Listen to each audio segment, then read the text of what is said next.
Magandang araw mga kagabay, ngayon po June 20, 2026, araw po ng Sabado, debosyon natin sa Mahal na Birhen.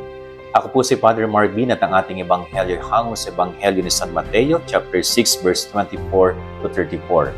Ipinapaalala po sa atin ang ebanghelyo na ito na dapat kung mayroon man tayong uunahin sa lahat ay walang iba kundi ang Diyos.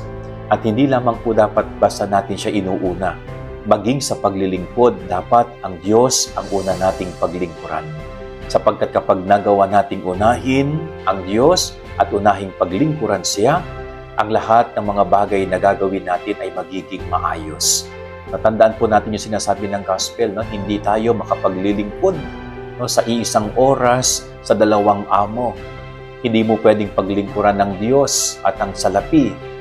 You cannot serve both God and Mammon at the same time, sabi niya. Kaya unahin natin palagi ang Diyos.